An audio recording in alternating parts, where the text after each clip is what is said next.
Se você gosta dessas histórias emocionantes, já se inscreve no canal para me dar uma força e comenta aí de qual cidade você está assistindo essa história.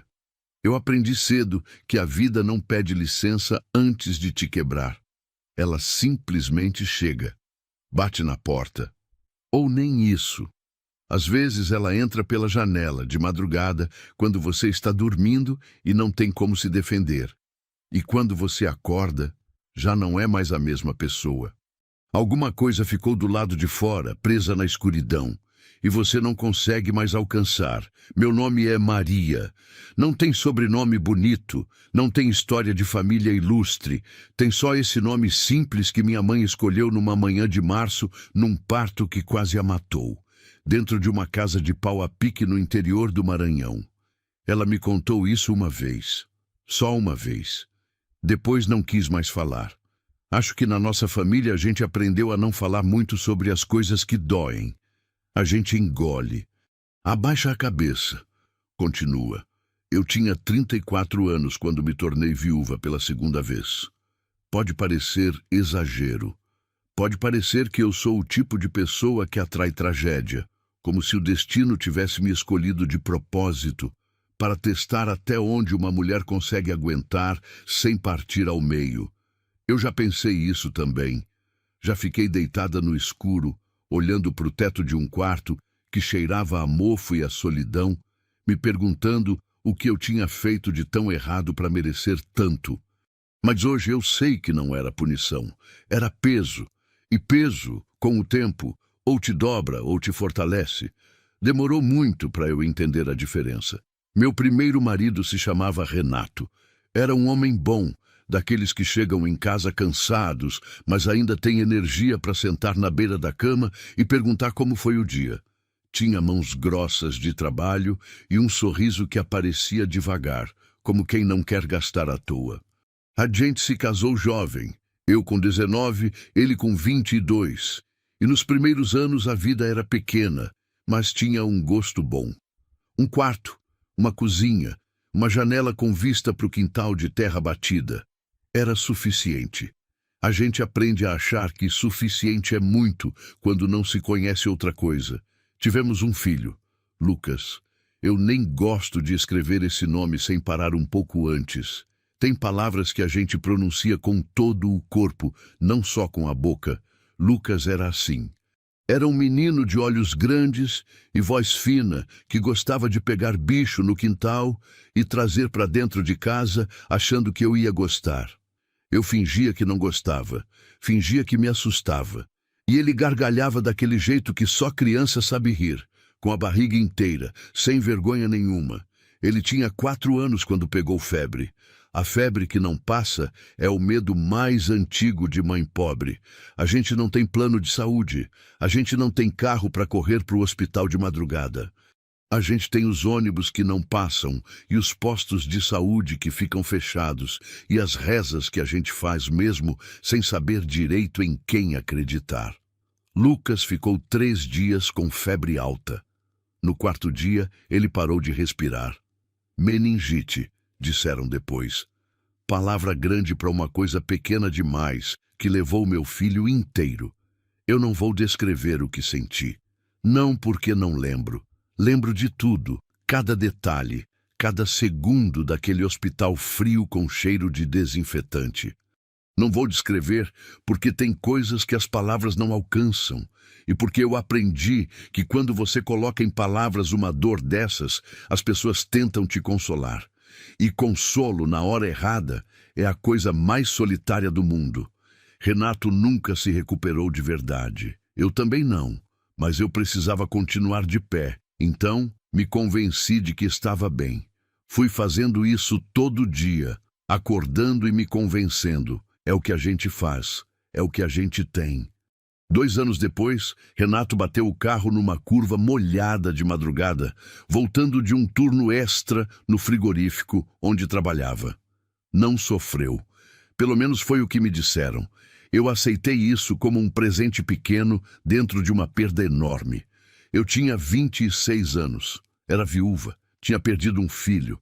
Morava numa casa que não era minha, num bairro que não me queria, rodeada de gente que me olhava com aquele tipo de pena que machuca mais do que indiferença. Pena tem um jeito torto de fazer a pessoa se sentir menos. Trabalhei o que pude. Faxina, cozinha, costura, qualquer coisa que pagasse o aluguel e colocasse alguma coisa no prato. Teve mês que trabalhei 6 dias por semana e ainda assim o dinheiro acabava antes do mês acabar. Eu ficava fazendo conta no caderno, conta de quem não tem margem nenhuma para erro. R$ 1 a mais num produto, uma conta que veio maior e o mês inteiro desmoronava. 8 anos depois, eu conheci Jonas. Não foi uma história bonita de começo. Não foi aquele encontro de filme, olhares que se cruzam, coração que acelera. Foi uma vizinhança. Um homem que morava no apartamento do lado e bateu na minha porta para pedir um copo de sal uma quinta-feira à noite. Eu dei o sal. Ele agradeceu, foi embora. Depois de 3 semanas, ele bateu de novo. Dessa vez, não era pelo sal. Jonas era viúvo também. Tinha perdido a mulher para um câncer que demorou 2 anos para matar. Tinha 2 filhos pequeninhos, Pedro e Ana, e um cansaço nos olhos que eu reconhecia, porque era o mesmo que eu via no espelho toda manhã. A gente não se apaixonou de repente. A gente foi se aproximando devagar, como 2 feridos que descobrem que é menos doloroso andar junto do que andar sozinho. Casamos num cartório, sem festa, sem vestido branco, com uma caneta e 2 testemunhas. Pedro tinha 6 anos, Ana tinha 4.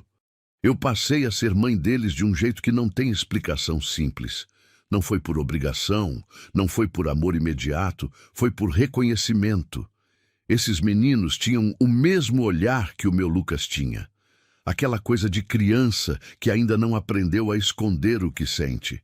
Eu jurei para mim mesma que ia cuidar deles. Jurei isso no silêncio, sem testemunha nenhuma. Só eu e aquela promessa enorme que cabia inteira dentro do peito. Jonas morreu 18 meses depois do casamento. Infarto. Rápido. Sem avisar. Ele saiu de manhã para trabalhar e não voltou.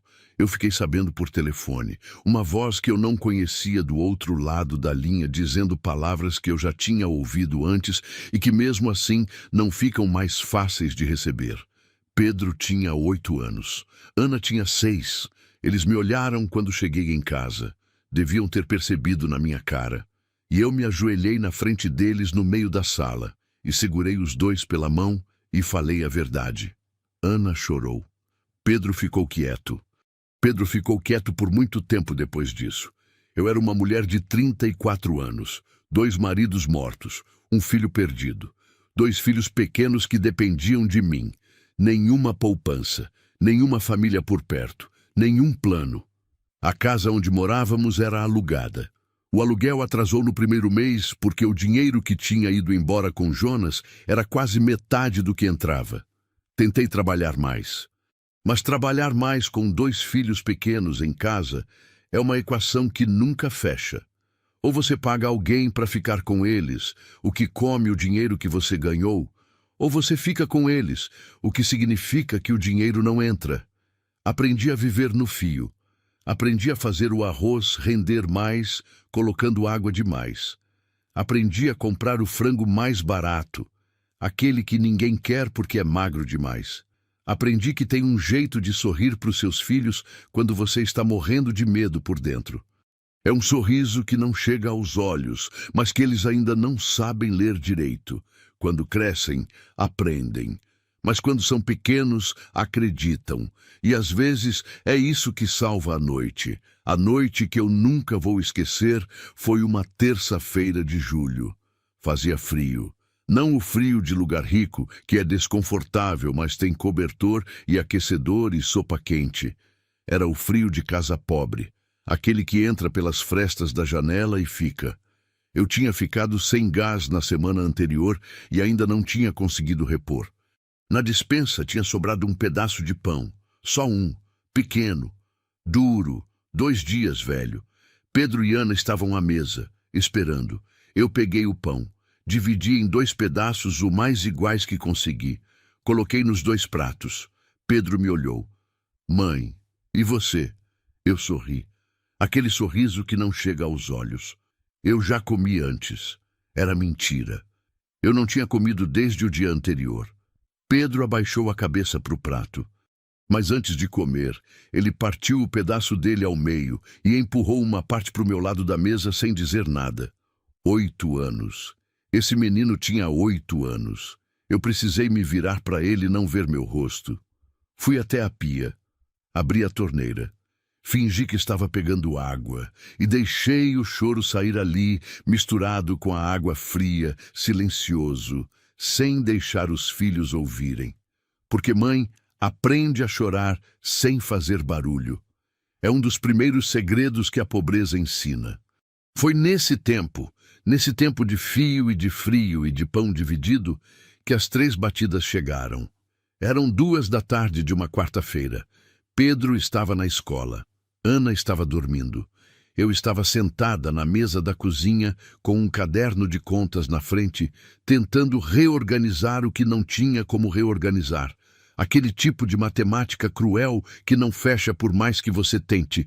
Bateram na porta 3 vezes, firmes. Meu coração foi para o estômago.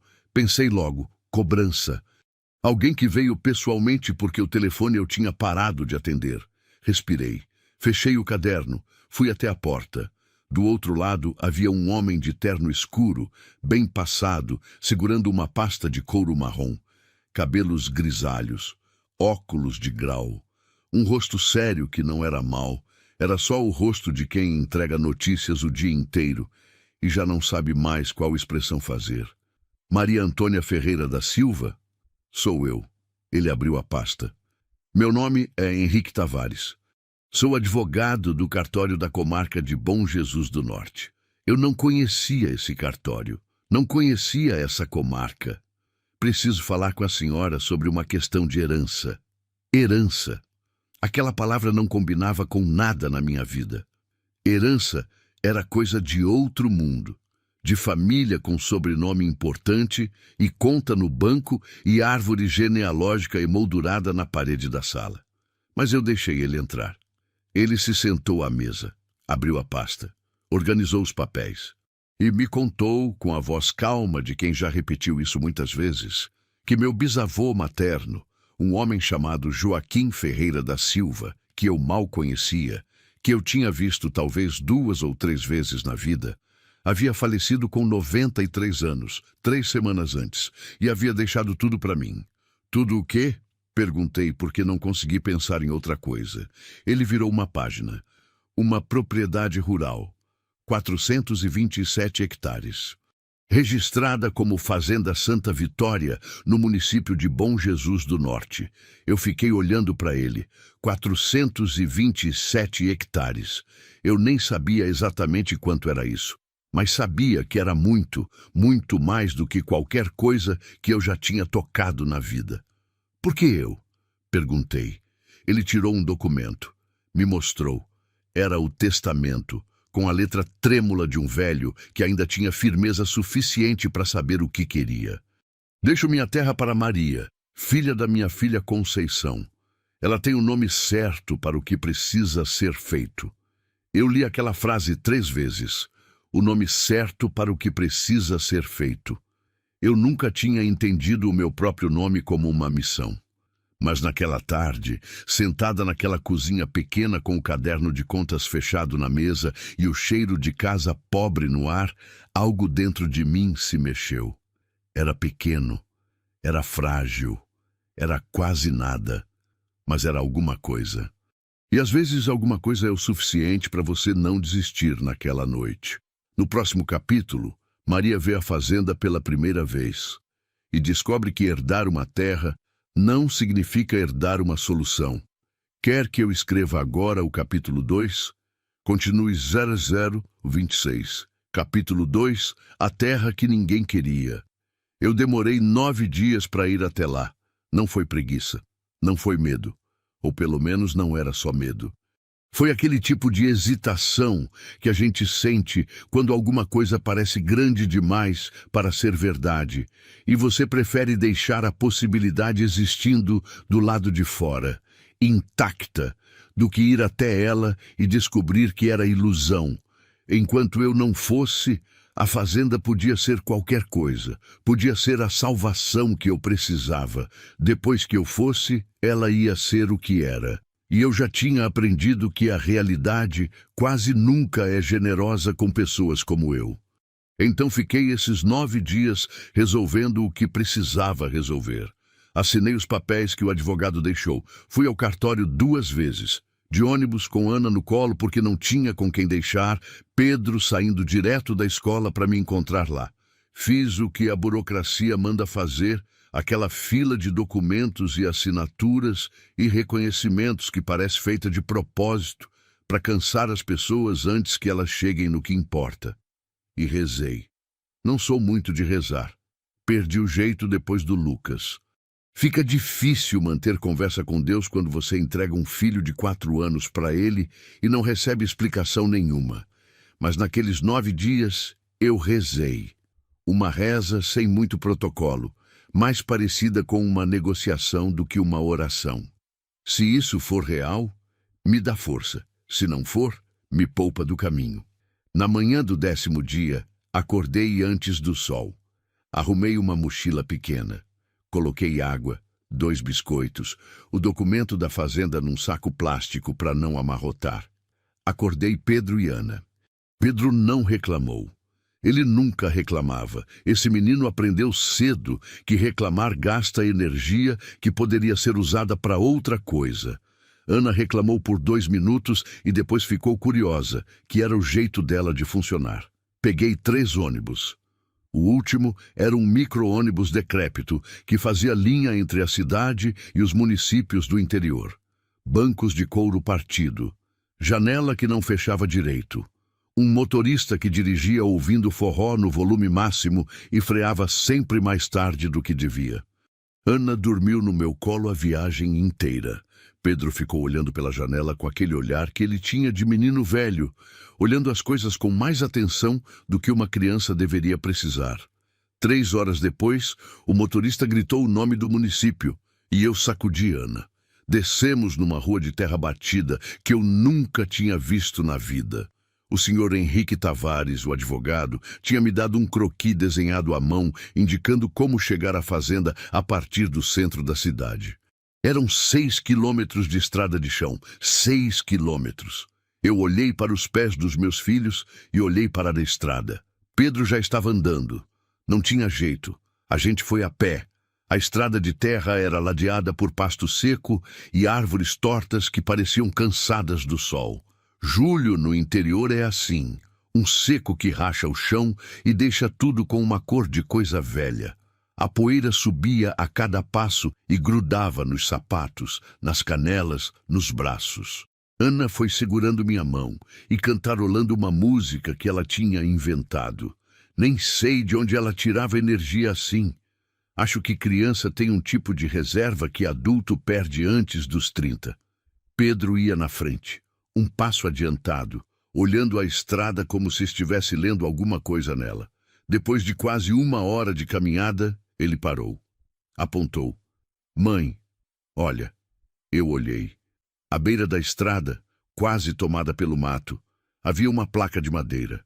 A tinta estava desbotada, quase ilegível, mas dava para entender. Fazenda Santa Vitória. Abaixo, em letras menores que o tempo tinha quase apagado. Propriedade de Joaquim Ferreira da Silva. Fundada em 1951. Fiquei parada olhando para aquela placa por um tempo que não sei medir. Meu bisavô tinha fundado aquela fazenda em 1951, 70 e tantos anos antes. Eu não fazia ideia. Não sabia nada sobre ele, além do nome e do fato de que eu o tinha visto no máximo 3 vezes, sempre em algum almoço de família que minha mãe me levava mais por obrigação do que por afeto. Um velho de pouca conversa que me olhava com atenção, mas não dizia muita coisa. Ela tem o nome certo para o que precisa ser feito. Eu ainda não entendia o que ele queria dizer com aquilo, mas senti que um dia ia entender. Empurramos a porteira quebrada, um portão de madeira podre, que se movia mais por hábito do que por estrutura, e entramos. A estrada interna da fazenda era de terra também, mas mais larga, ladeada por árvores que em algum tempo remoto deviam ter sido plantadas com cuidado, em linha, para fazer sombra no caminho. Algumas ainda estavam de pé, outras tinham tombado e virado parte do chão, comidas pelo tempo e pelo abandono. Caminhamos em silêncio por uns 300 metros. Então a casa apareceu.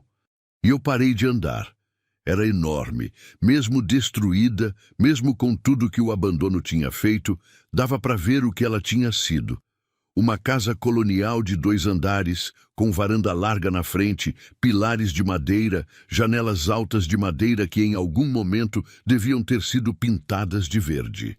Telhado de telha colonial, parte intacto, parte desabado. A fachada estava coberta por uma trepadeira agressiva que tinha tomado conta da parede esquerda e estava subindo pelo telhado como se quisesse engolir o prédio inteiro. Algumas janelas estavam quebradas, outras fechadas com pedaços de madeira pregados de qualquer jeito. A porta principal estava entreaberta, não por boas-vindas, mas porque a dobradiça inferior tinha cedido e ela pendia levemente, encostada mais no batente do que presa a ele. Eu fiquei olhando.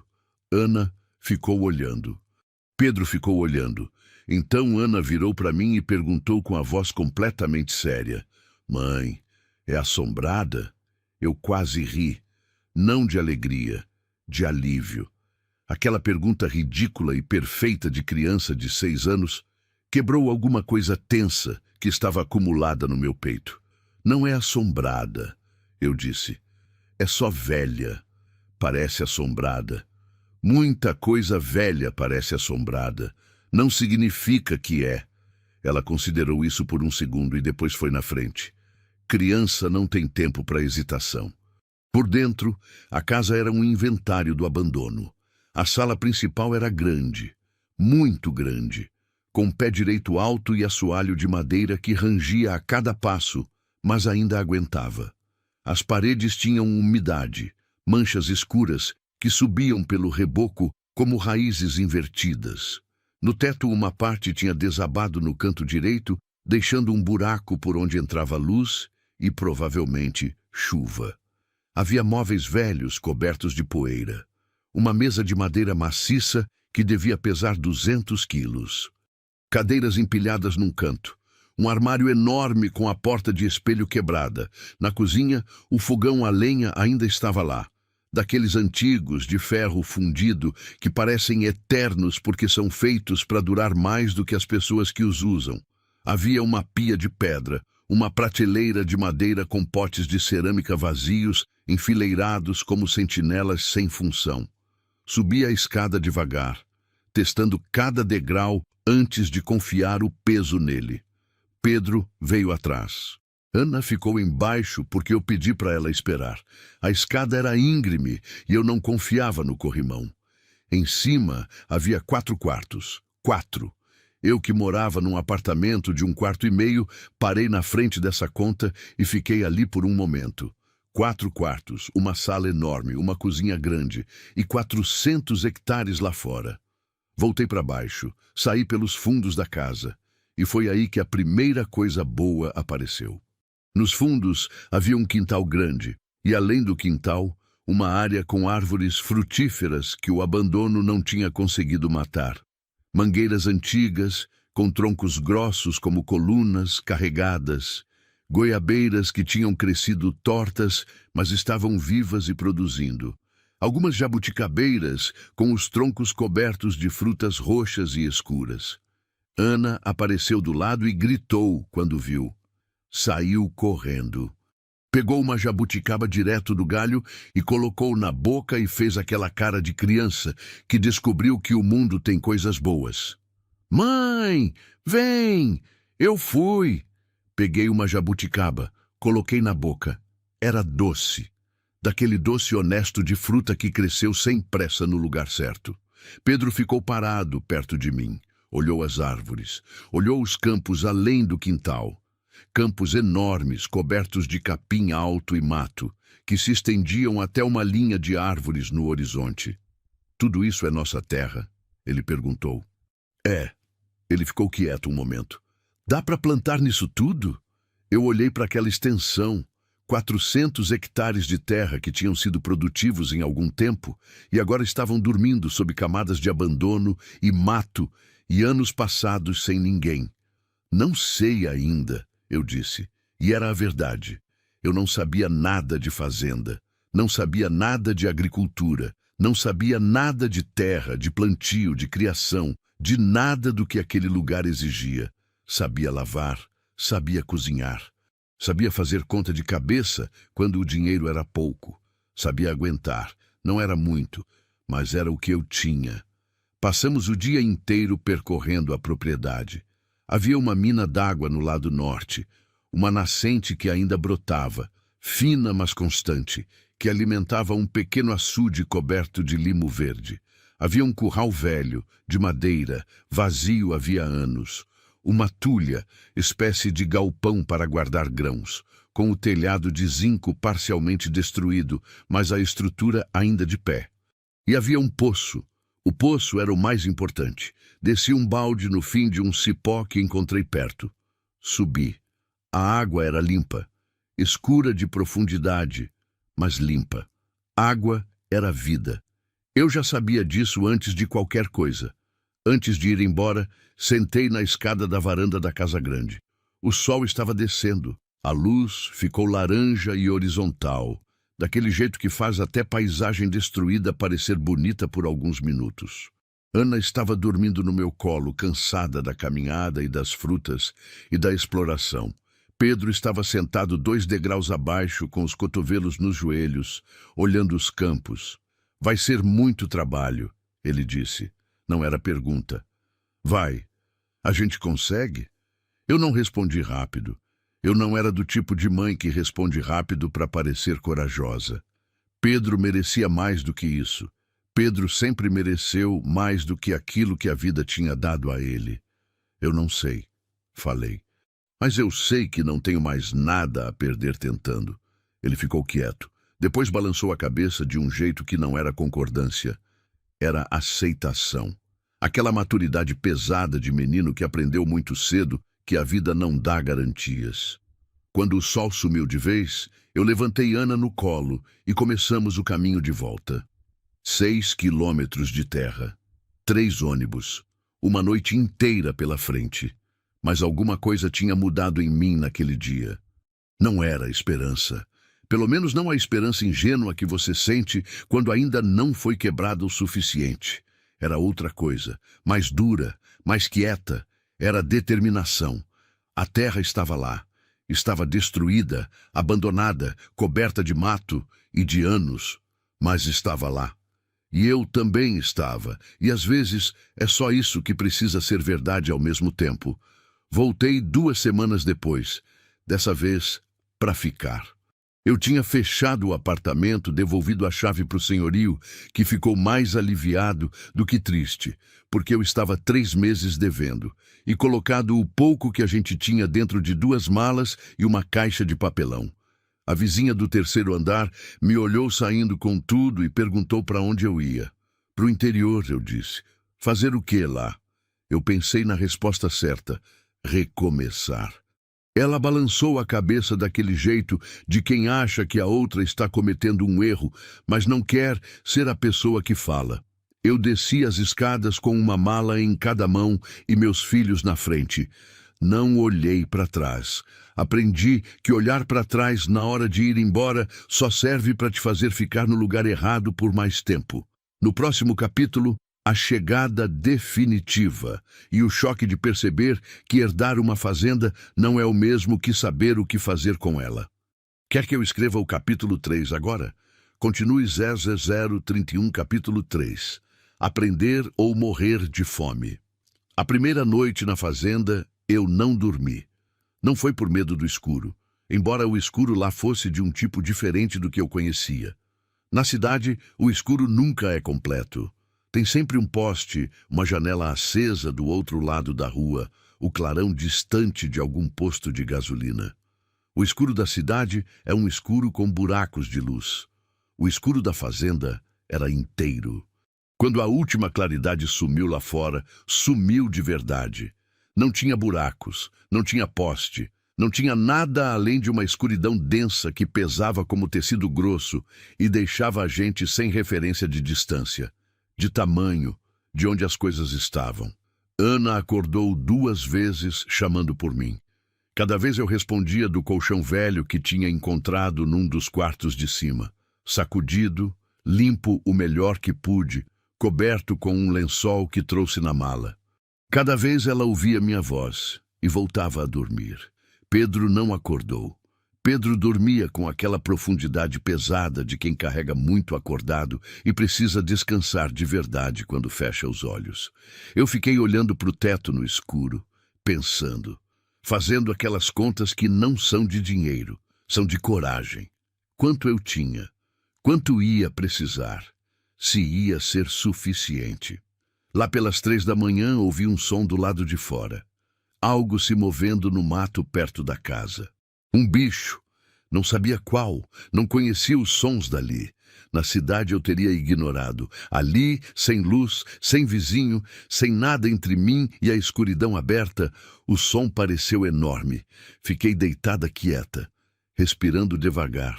O som passou e eu percebi, ali naquela cama estranha, naquele quarto escuro, que ia ter que aprender tudo. Absolutamente tudo. Ia ter que aprender os sons. Ia ter que aprender a terra. Ia ter que aprender o que plantar, quando plantar, como plantar. Ia ter que aprender a lidar com bicho, com chuva, com seca, com pragas, com tudo que uma fazenda exige de quem cuida dela. Ia ter que aprender rápido, porque o dinheiro que eu tinha era pouco, muito pouco, o suficiente para uns 2 meses se eu fosse extremamente cuidadosa. Depois disso, a terra tinha que produzir alguma coisa. Ou a gente passava fome de um jeito diferente, não de cidade pobre, mas de campo abandonado, que é ainda mais solitário porque não tem vizinho para te ver, nem fila de banco para te lembrar que existe outro mundo. Dormi talvez 1 hora antes do sol nascer. Quando acordei, já havia luz entrando pela janela sem vidro. Me levantei, fui até a janela e pela primeira vez vi a fazenda de manhã. De manhã era diferente.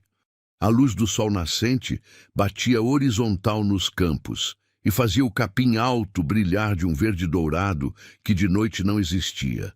As árvores frutíferas nos fundos estavam cheias de pássaros que eu não sabia nomear, mas que faziam um barulho coletivo e vivo, que parecia, naquela hora da manhã, a coisa mais bonita que eu já tinha ouvido. O ar era limpo.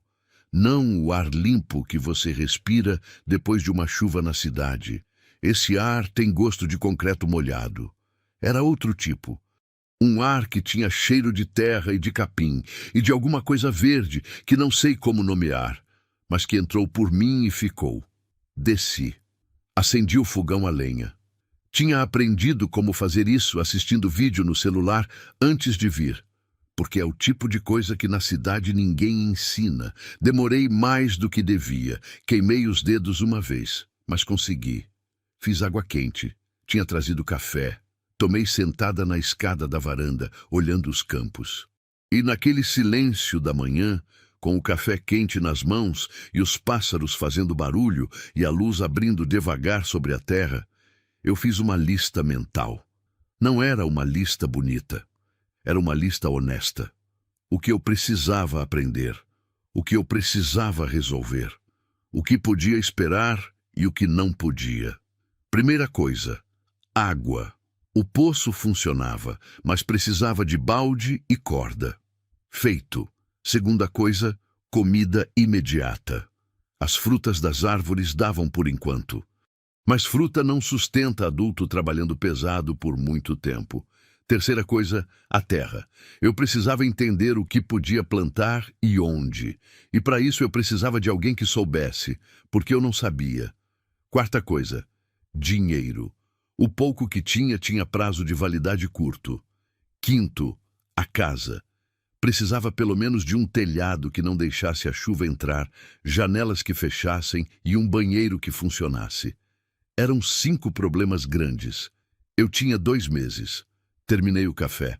Levantei. E fui trabalhar. A vila ficava a 6 quilômetros de distância, mas eu descobri logo que havia um caminho menor, 4 quilômetros por dentro de uma estrada de terra que cortava uma fazenda vizinha abandonada. Na segunda semana, eu fazia esse caminho a pé quase todos os dias, às vezes com Ana no colo, quando a escola da vila não tinha vaga ainda. Às vezes sozinha, enquanto Pedro ficava na propriedade. Foi numa dessas idas à vila que conheci seu Jacinto. Ele estava sentado na frente de uma venda pequena, daquelas lojas de interior que vendem de tudo sem ter muito de nada, num banco de madeira, com um chapéu de palha na cabeça e um terço nas mãos. Um homem velho, 70 anos no mínimo, talvez mais, pele curtida de sol, mãos que pareciam feitas de madeira velha, olhos pequenos e espertos, que me avaliaram de cima a baixo quando me aproximei. Eu ia perguntar ao dono da venda onde ficava a Casa de Assistência Técnica Rural do município. Tinha lido num papel que havia um serviço do governo que orientava agricultores, mas antes de eu falar, o velho falou: "Você é a que foi para a fazenda do Joaquim." Não era pergunta, cidade pequena, notícia anda mais rápido do que pé. "Sou?" eu disse. Ele me olhou mais um pouco. Sozinha, com 2 filhos e sem saber nada de roça. Também não era pergunta. "É." Ele ficou quieto um momento, rodando o terço nos dedos. "Senta aí," ele falou, apontando para o banco do lado dele. Sentei. E ali começou a coisa mais importante que me aconteceu naquele primeiro ano. Seu Jacinto tinha nascido a 12 quilômetros dali e nunca tinha morado em outro lugar. Tinha trabalhado a vida inteira na terra. Primeiro na fazenda do pai, depois na própria, que era pequena, mas produtiva. Tinha enviuvado há 8 anos. Os filhos tinham ido embora para a cidade. Ele ficou sozinho com sua terra pequena e seu conhecimento enorme que não tinha mais para quem passar. Ele sabia de tudo. Sabia ler o céu para prever chuva. Sabia pelo cheiro da terra se ela era boa ou esgotada. Sabia quando plantar milho, quando plantar feijão, quais áreas drenavam bem e quais encharcavam. Sabia fazer calcário.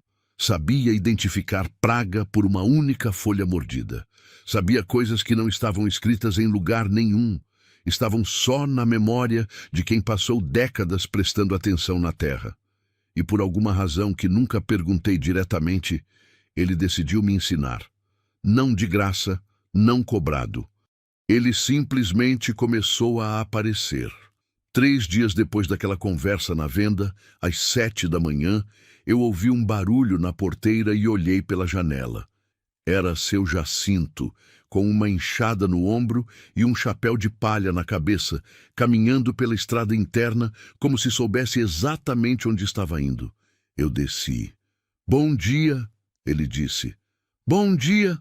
Ele olhou ao redor, avaliou. Balançou a cabeça de um jeito que podia ser aprovação ou reprovação. Ainda não sabia ler ele direito. "Vamos ver essa terra," ele disse. E saiu andando. Eu fui atrás. Passamos o dia inteiro percorrendo os campos. Seu Jacinto andava devagar, mas com propósito, parando aqui e ali, se abaixando, pegando um punhado de terra, esfregando entre os dedos, cheirando. Às vezes enfiava um palito fundo no chão e puxava para avaliar como a terra trabalhava em profundidade. Ia explicando enquanto andava, com aquela voz seca de quem não desperdiça palavras. "Essa área aqui é boa," disse num trecho de campo no lado leste. "Terra escura, olha, boa retenção de água. Dá para plantio direto depois de limpar." "Limpar como?" eu perguntei. "Roçar o mato, depois gradear." Tem grade aqui? Não tenho nada de maquinário. Ele não disse nada, continuou andando. Mais adiante, num trecho mais baixo, ele parou e apontou para o chão. Essa área não. Encharca na chuva. Vira brejo. Aqui você não planta. Aqui você deixa ou faz açude. Eu fui anotando tudo num caderninho que tinha trazido no bolso. Letra pequena, para aproveitar as páginas. Cada informação era ouro. No fim do dia, sentamos debaixo de uma mangueira nos fundos da casa. Seu Jacinto tirou uma garrafinha de água da mochila. Bebeu, me ofereceu, eu bebi. Você tem dinheiro para comprar semente? Ele perguntou. Tenho um pouco, preciso ser cuidadosa. Começa pequena então. Horta primeiro. Horta? Horta. Ele me olhou. Você quer plantar soja logo de cara, eu sei. Todo mundo que vem do nada quer resultado grande e rápido. Mas soja precisa de maquinário, de insumo, de conhecimento técnico que você não tem ainda. Horta, você planta com a mão, colhe em 60 dias e come ou vende na feira. É o que te sustenta enquanto você aprende o resto. Faz sentido, pensei. E depois da horta? Milho, feijão, mandioca. Você vai aprendendo com o ciclo. A terra vai te ensinando o que ela quer. Fiquei olhando para o campo. A terra ensina. Ele me olhou com aqueles olhos pequenos e sérios. Tudo ensina para quem presta atenção. Você presta atenção? Aprendi a prestar. Ele balançou a cabeça. Então, você vai bem. A horta começou num canteiro de 5 metros por 3. Parecia ridículo. Eu olhava para aquele retângulo de terra revirada e pensava nos 400 hectares ao redor e sentia uma vontade estranha de rir de mim mesma.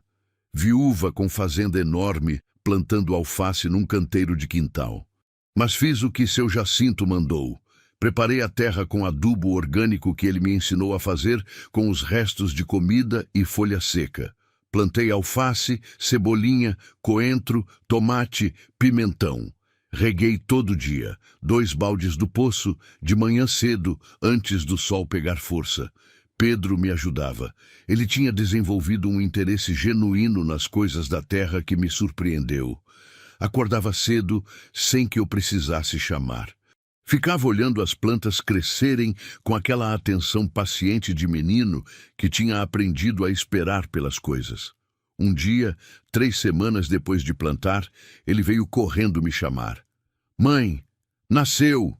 Fui até a horta. Eram os primeiros brotos de alface, folhinhas verdes, minúsculas, frágeis como papel fino saindo da terra escura. Pedro estava agachado na frente delas com um sorriso que eu não via fazia muito tempo. Um sorriso de descoberta.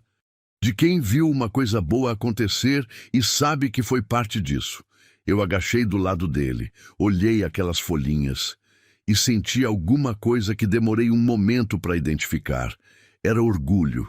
Não o orgulho de ter chegado em algum lugar. Era o orgulho mais humilde de ter feito uma coisa funcionar com as próprias mãos, de ter colocado semente na terra e regado e esperado e a terra ter respondido. É uma coisa pequena, plantar alface. É uma coisa enorme, ver brotar. As primeiras semanas foram um acúmulo de erros. Errei no espaçamento das mudas e algumas sufocaram as outras. Reguei demais em 2 dias e apodreceu raiz. Esqueci de proteger o canteiro uma noite e um bicho, nunca descobri qual, comeu metade da cebolinha. Cada erro eu anotava no caderno. Seu Jacinto aparecia 2 ou 3 vezes por semana. Olhava, apontava o que estava errado, explicava, ia embora. Nunca ficava para almoço. Eu sempre convidava, ele sempre recusava. Acho que era o jeito dele de manter uma distância respeitosa. Não era frieza. Era o tipo de educação antiga que sabe a diferença entre ajudar e intrometer. Mas um dia, umas 6 semanas depois que tinha começado a vir, ele chegou diferente, mais devagar, mais pesado no passo. Sentou na escada da varanda sem que eu convidasse e ficou quieto olhando o quintal. Eu trouxe água. Sentei do lado. Ficamos em silêncio um tempo. Então ele disse, sem olhar para mim, minha mulher plantava horta igual a essa. 30 anos ela cuidou disso. Não respondi. Sabia que não era para responder. Depois que ela foi, eu larguei. Achei que não tinha mais sentido plantar para um só. Silêncio. Mas ver você aqui... Ele pausou. Me lembra que a terra não é de quem morreu, é de quem está. Ele se levantou. Pegou a enxada. Foi até a horta e ficou trabalhando em silêncio por 1 hora. Eu fui trabalhar do lado dele. Não falamos mais nada. Às vezes, a companhia mais importante é aquela que não precisa de palavra. Na 8ª semana, colhi a primeira horta. Alface, cebolinha, coentro, tomate. Não era muito, mas era comida que tinha saído da minha terra com as minhas mãos. Coloquei parte na mesa. O restante dividi em saquinhos plásticos e fui a pé até a vila numa sexta-feira de manhã. Me postei numa esquina perto do mercadinho. Não tinha barraca, não tinha mesa. Tinha eu, um caixote de madeira que pedia emprestado e os saquinhos organizados em cima. Fiquei ali. A primeira pessoa que parou foi uma senhora de avental que estava saindo do mercadinho com sacola. Olhou minha mercadoria. Quanto o coentro? Eu tinha pensado no preço antes. Coloquei um pouco abaixo do que o mercadinho cobrava. R$ 2 o maço. Ela pegou 2. Colocou o dinheiro na minha mão. R$ 4. Eu olhei para aquelas 2 moedas na palma da mão. Eram meus. Tinham saído da minha terra, do meu trabalho, das minhas mãos que estavam calejando devagar, que tinham aprendido a manejar enxada e balde e terra molhada. Eram R$ 4 e valiam mais do que qualquer dinheiro que eu tinha recebido antes. Porque aquele dinheiro não era de favor, não era de lástima, não era de trabalho que eu fazia para os outros. Era meu, era da terra, era do começo de uma coisa. Fiquei na esquina até o meio-dia, vendi tudo. Voltei para a fazenda com R$ 63 no bolso e uma leveza nas costas que não tinha relação com o peso que eu carregava. Aquela noite, enquanto Pedro e Ana dormiam, sentei na varanda no escuro. Já não tinha mais medo do escuro da fazenda, já tinha aprendido seus sons, e fiquei olhando o céu. Lá era diferente também. Sem luz de cidade para apagar, as estrelas eram tantas que o céu parecia pesado delas. Pensei no meu bisavô Joaquim, que tinha fundado aquela terra em 1951 com as próprias mãos e tinha passado décadas fazendo ela produzir. Pensei que talvez ele soubesse, de algum jeito que eu não sei explicar, que eu ia precisar disso, que a terra ia me salvar, ou que eu ia salvar a terra, ou as duas coisas ao mesmo tempo, que às vezes é assim que funciona entre gente e chão. Uma salva a outra e nenhuma das duas sabe direito quem começou. No próximo capítulo, o primeiro inverno, a primeira crise séria e a decisão que mudou o tamanho do que Maria era capaz de sonhar. Quer o capítulo 4 agora? Continue a 0:35, capítulo 4, a chuva que quase levou tudo. O inverno chegou sem avisar. Não é que eu não soubesse que ia chover. Seu Jacinto tinha me avisado, tinha me dito que em março as chuvas vinham fortes naquela região, que o córrego no lado norte da propriedade subia, que as estradas de terra ficavam intransitáveis por dias. Eu tinha ouvido, tinha anotado no caderno. Mas ouvir sobre chuva e viver dentro dela são coisas completamente diferentes. Começou numa madrugada de março, um som baixo no telhado que fui incorporando ao sono como parte de um sonho. Quando acordei de verdade, o som já era outro. Era um tamborilar pesado e constante que enchia o quarto de uma vibração surda, como se a casa inteira estivesse recebendo uma batida que não parava. Me levantei. Fui até a janela. Lá fora era água. Não chuva no sentido que eu conhecia. Aquela garoa de cidade que molha devagar, que você desvia se tiver guarda-chuva. Era água vertical e horizontal ao mesmo tempo, densa, que apagava o horizonte e deixava tudo além de 10 metros invisível. O quintal tinha virado um espelho lamacento. As árvores frutíferas balançavam como se estivessem tentando se arrancar do chão. E então ouvi um pingo, dentro de casa. Olhei para o teto. no canto esquerdo do quarto, exatamente onde eu tinha reparado, meses antes, que o telhado tinha uma telha deslocada e prometido para mim mesma que ia resolver. E não tinha resolvido porque sempre havia outra urgência maior. Havia uma mancha escura se formando no reboco. E do centro daquela mancha, um fio d'água fino, mas decidido, escorria pelo teto e pingava no assoalho de madeira. Fui buscar uma bacia. Coloquei embaixo. Voltei para a janela. E percebi que o pingo no quarto era o menor dos meus problemas. A água tinha entrado pela parte baixa da horta. Quando desci e fui ver, com as calças arregaçadas e os pés descalços na lama, porque não fazia sentido estragar sapato, encontrei o canteiro que eu tinha levado 2 meses construindo, transformado numa vala de água barrenta. As mudas que estavam prontas para colher na semana seguinte, tomate, pimentão, uma segunda safra de alface, estavam submersas. As raízes que não aguentam água parada por muito tempo iam apodrecer. Eu sabia disso porque seu Jacinto tinha me ensinado. Fiquei parada na chuva olhando para o canteiro alagado. A água batia nos meus ombros, escorria pelo rosto, entrava pela gola da camisa. Fiquei assim por um tempo que não sei medir. Não foi desespero. Foi aquela coisa mais pesada que o desespero. Foi a sensação de dar 2 passos para frente e a vida te dar 1,5 passos para trás. E você fazer a conta e perceber que o saldo positivo que sobra é pequeno demais para comemorar, mas grande o suficiente para você não desistir. Esse lugar no meio é o mais difícil de habitar. Pedro apareceu na porta dos fundos. Me olhou lá fora, encharcada, parada na frente da horta destruída. Ele não falou nada. Foi até o galpão velho, pegou uma enxada, veio até mim e começou a abrir um canal na lateral do canteiro para escoar a água acumulada. 10 anos. Esse menino tinha 10 anos. Eu peguei a outra enxada e trabalhei do lado dele.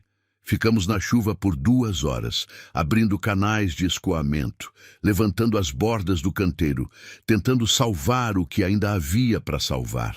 Nos molhamos inteiros. A lama chegou até os joelhos em alguns trechos. Salvamos parte, perdemos mais da metade. Quando voltamos para dentro, Ana estava na cozinha com o fogão a lenha aceso, esquentando água. Ela tinha 6 anos, mas já tinha aprendido a acender o fogão.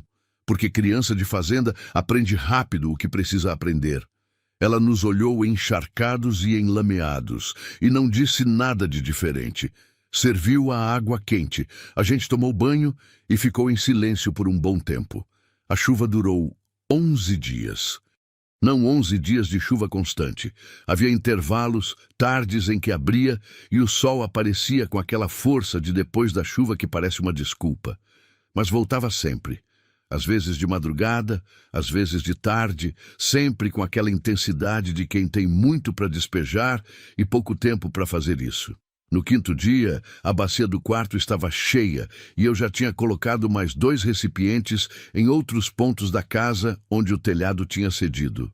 O assoalho de um dos quartos de baixo estava úmido, não de goteira, de umidade que subia da terra encharcada pelo rodapé velho. No 7º dia, o caminho para a vila ficou intransitável.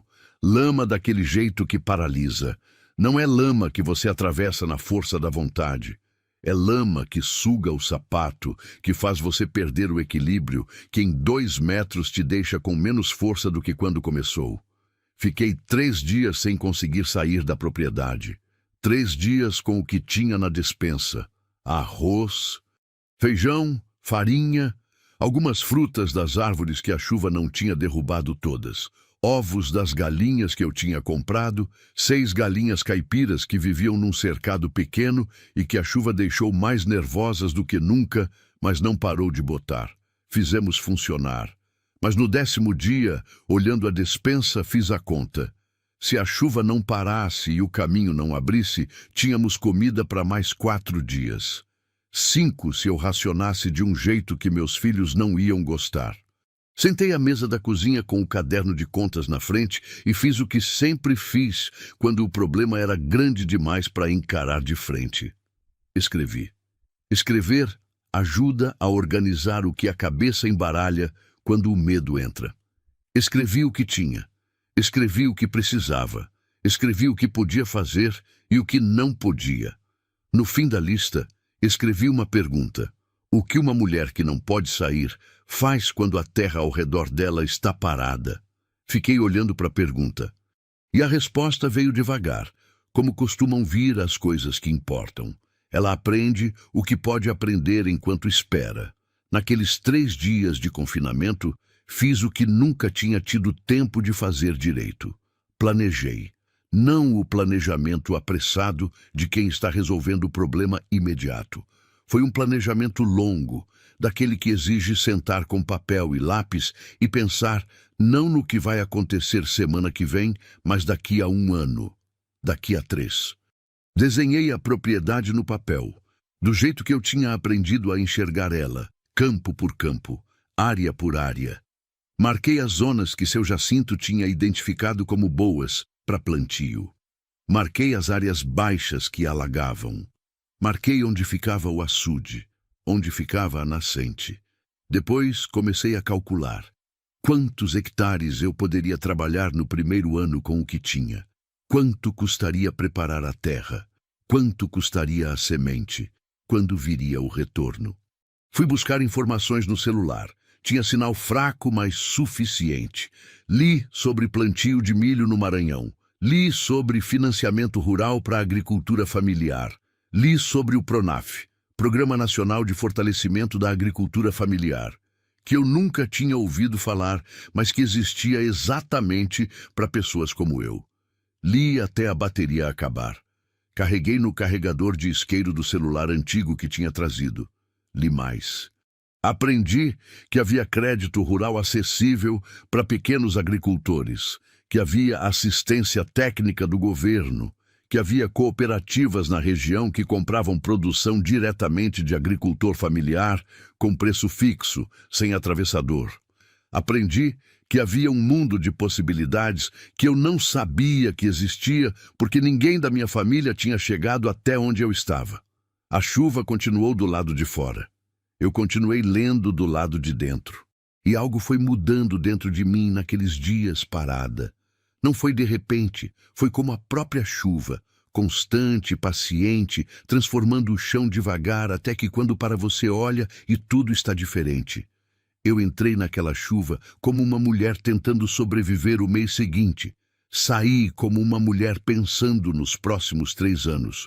No 11º dia, a chuva parou.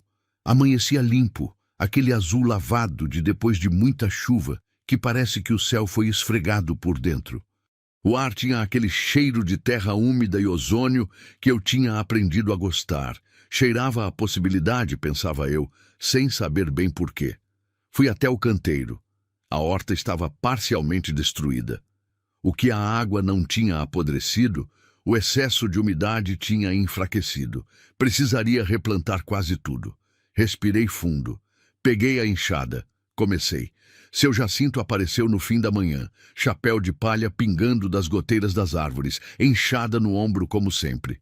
Parou na beira do canteiro. Olhou o estrago. Olhou para mim trabalhando. Perdeu muito? Ele perguntou. Boa parte. Ele assentiu. Não disse que era pena. Não disse que era previsível. Não disse nada que fosse inútil. Precisa fazer drenagem antes de replantar, ele disse. Canaleta no lado de baixo do canteiro, com pedra no fundo. Água tem que ter saída antes de acumular. Me ensina? É para isso que estou aqui. Trabalhamos o dia inteiro. Abrimos canaletas. Enchemos com pedra que fomos catar no córrego. Reconstruímos as bordas do canteiro mais altas. Seu Jacinto me ensinou a fazer um sistema simples de drenagem que qualquer fazendeiro de interior sabe, mas que eu precisava aprender do zero. No fim do dia, o canteiro estava pronto para receber semente de novo. Melhor do que antes, porque o estrago tinha me obrigado a fazer melhor. Às vezes, a destruição é o único jeito que a vida encontra de te fazer construir do jeito certo. Foi nessa semana, depois que a chuva passou, que tomei a decisão que mudou o tamanho do meu sonho. Fui à cidade, não à vila, à cidade mesmo, 40 quilômetros de ônibus, e procurei o escritório do Pronaf. Era uma sala pequena numa rua lateral, com uma placa desbotada e um ventilador de teto que fazia barulho, mas movia o ar. Uma funcionária jovem me atendeu, chamava Renata, tinha uns 20 e poucos anos e um jeito eficiente de explicar coisa complicada de modo simples que eu apreciei muito. Ela me explicou as linhas de crédito disponíveis. Quanto eu poderia acessar com a documentação da fazenda? Quais eram as taxas? Quais eram os prazos? Eu anotei tudo no caderno. Antes de ir embora, ela me perguntou o que eu pretendia plantar. Milho e soja, eu disse. Ela levantou a sobrancelha. São culturas que precisam de investimento em maquinário e insumo. Você tem trator? Não. Implementos? Não tenho nada. Ela olhou para mim por um momento. Não era dúvida do meu potencial. Era aquele olhar de quem está fazendo a conta e quer ter certeza que a outra pessoa também está fazendo. Com o crédito que você pode acessar, dá para começar com uma área menor, 20, 30 hectares. Preparar a terra, comprar semente, pagar pelo maquinário terceirizado. Tem empresas que alugam trator por hora na região. E se der certo? Perguntei. Se a primeira safra for boa, aí você reinveste. Próxima safra você amplia a área. Vai construindo. Ficou quieta um segundo. É assim que funciona para quem começa sem nada, devagar, uma safra de cada vez. Eu fechei o caderno, olhei para ela. Eu quero dar entrada no financiamento. Ela pegou os formulários. O processo demorou 2 meses. 2 meses de papelada, de idas e vindas ao cartório, de documentos que faltavam e precisavam ser buscados, de assinaturas que exigiam reconhecimento e reconhecimento que exigia cartório, e cartório que ficava aberto só de manhã. Burocracia pobre é a mais cruel de todas. Ela pede tempo de quem não tem, ela pede transporte de quem vai a pé, ela pede cópias de quem não tem impressora. Cada obstáculo é pequeno sozinho, somados são uma parede. Mas eu fui. Todo dia que precisei ir, fui.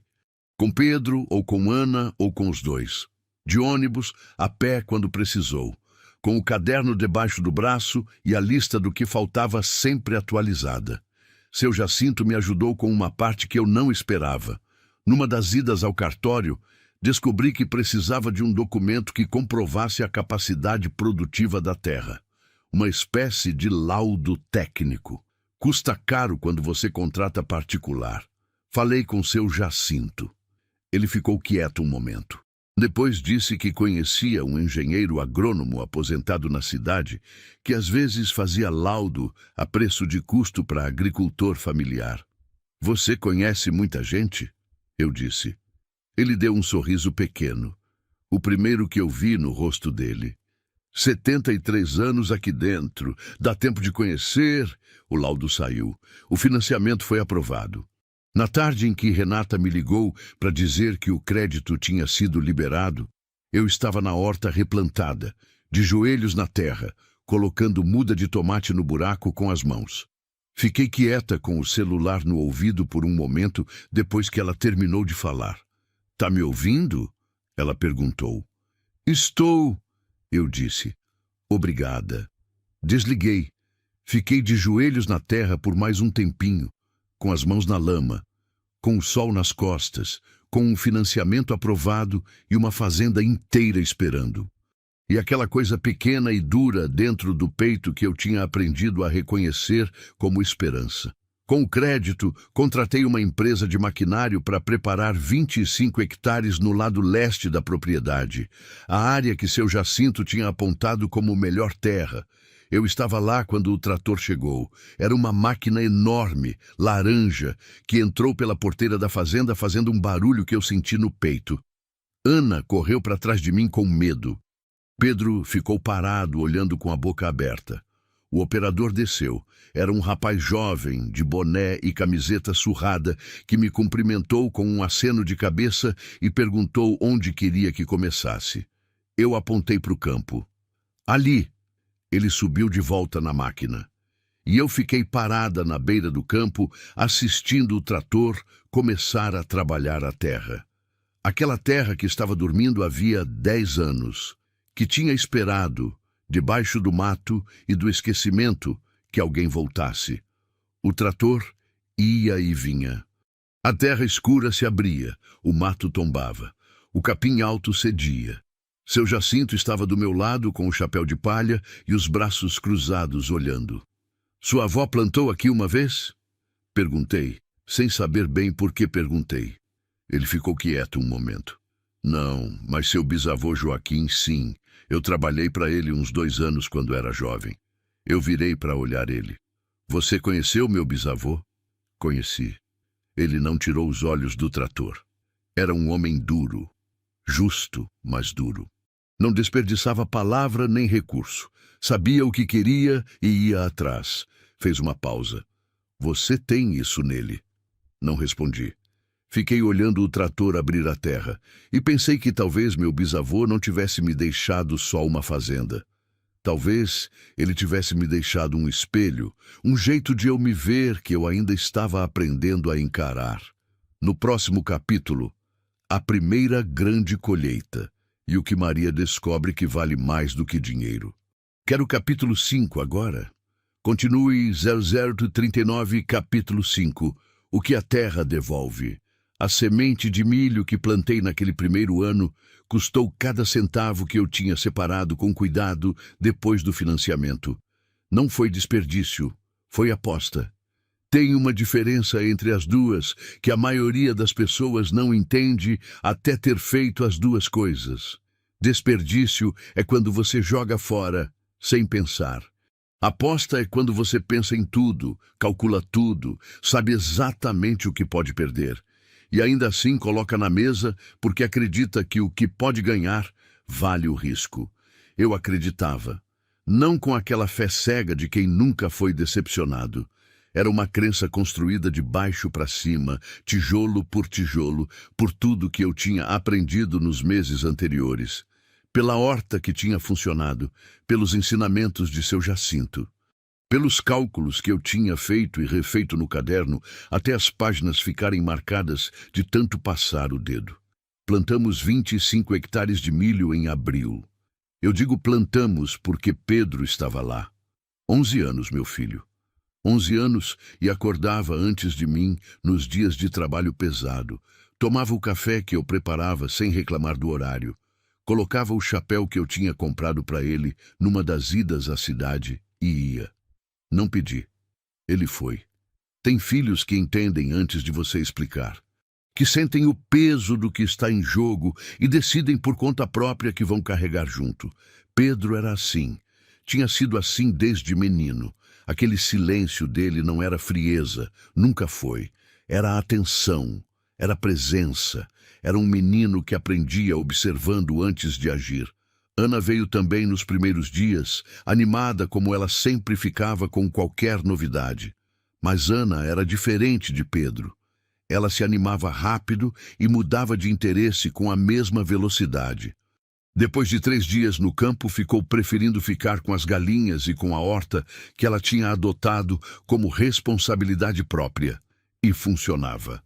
Cada um encontrou o lugar onde servia melhor. O milho foi crescendo. Devagar no começo, aquelas primeiras semanas em que você planta e rega e vai todo dia ver e parece que a terra não está fazendo nada, que o investimento foi engolido pelo chão e sumiu. Seu Jacinto me avisou que eu ia sentir isso. Disse que era a fase mais difícil para quem era novo na terra. Você vai querer cavar para ver se nasceu, ele disse. Não cava. A semente está trabalhando lá embaixo onde você não vê. Deixa ela trabalhar. Eu não cavei, mas fui ver todo dia. Na segunda semana, os primeiros brotos apareceram, finos como agulha, verdes de um verde que parecia impossível de ser real, saindo da terra escura em fileiras organizadas que eu mesma tinha ajudado a traçar. Eram tão frágeis que o vento dobrava e eu ficava com o coração na boca, achando que iam quebrar. Não quebravam. Planta de roça é mais resistente do que parece. Aprendi isso rápido. Aquela coisa delicada que você acha que não aguenta nada é a mesma que sobrevive às semanas de chuva pesada, a pragas, a calor de 40 graus. Tem uma teimosia na planta que a gente não espera, porque ela não faz barulho. Ela não anuncia que está resistindo. Ela simplesmente continua crescendo. Passei a me identificar com isso. Em junho, o milho estava na altura dos meus ombros. Eu ficava parada na beira do campo às vezes, só olhando. 25 hectares de milho verde se estendendo, balançando com o vento numa ondulação lenta e uniforme que parecia respiração. Como se o campo inteiro estivesse respirando. Seu Jacinto veio ver nessa época. Ficou na beira do campo do meu lado, com o chapéu e os braços cruzados, olhando. Bom, ele disse. Para ele, bom era elogio grande.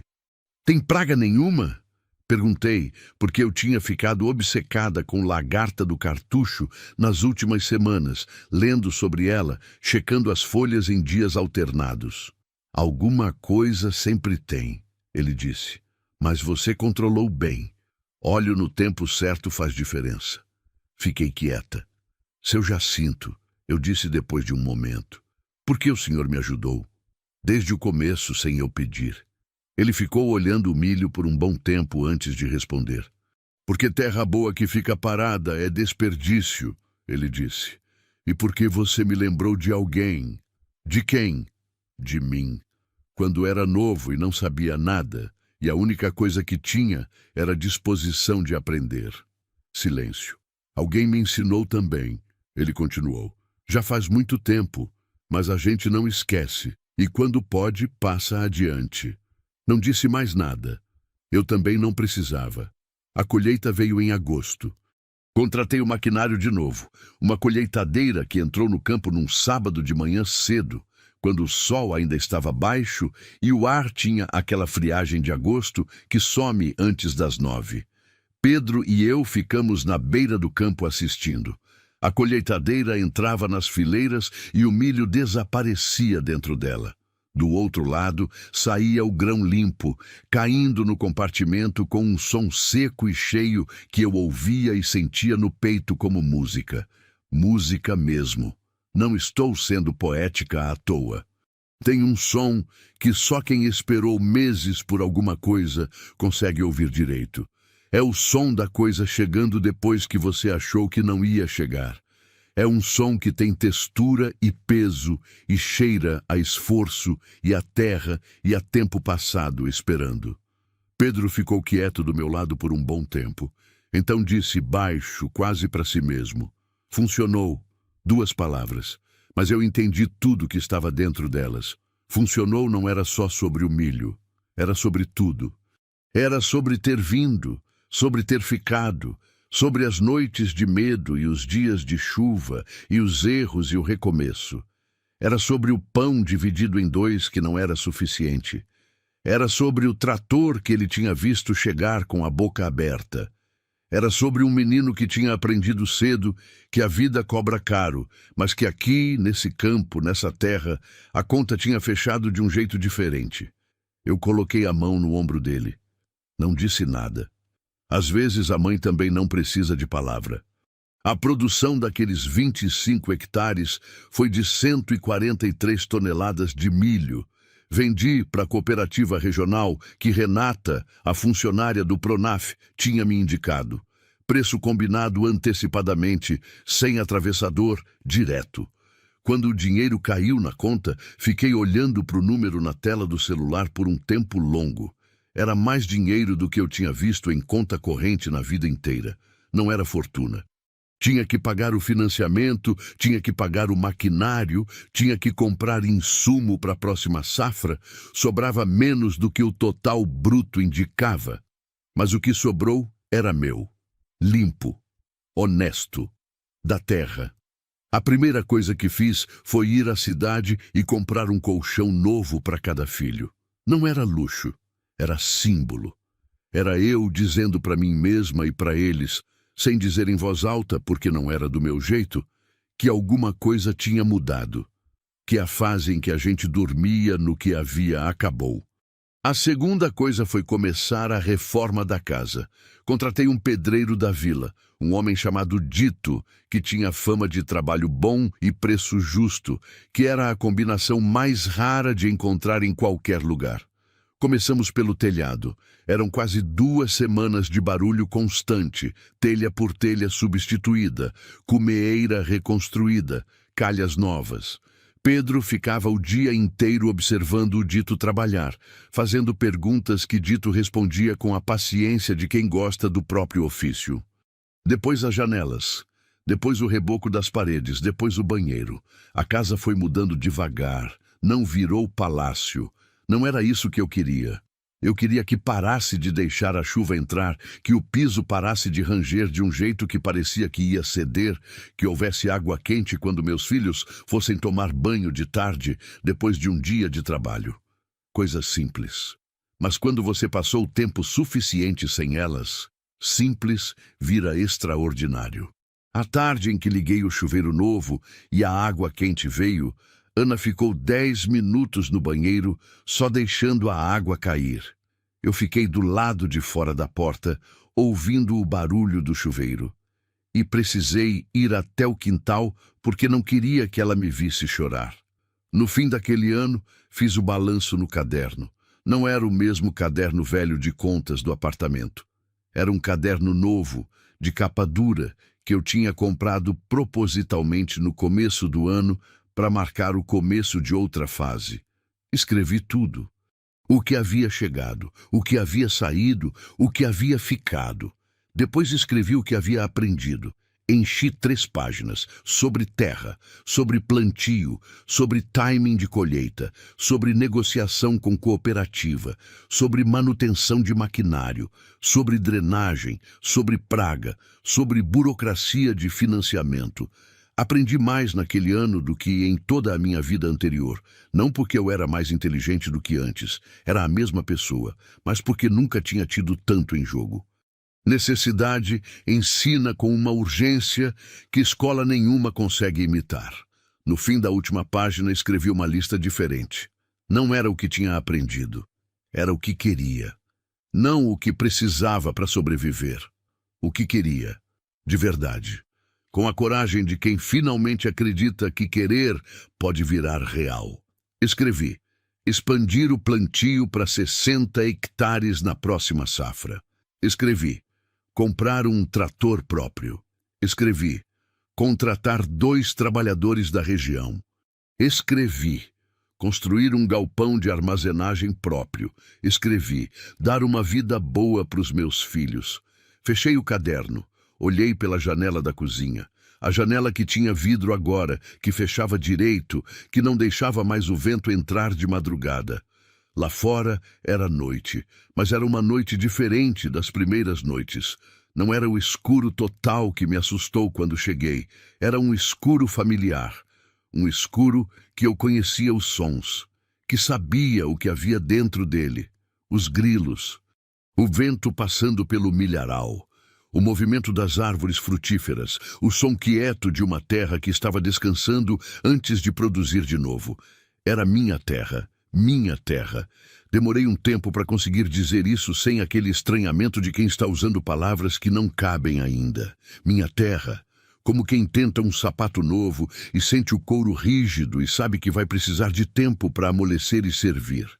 Mas naquela noite, sentada na cozinha com o caderno fechado na frente e a janela com vidro e o chuveiro quente instalado e o milho colhido e vendido e o financiamento caminhando, a expressão tinha amolecido. Serviu.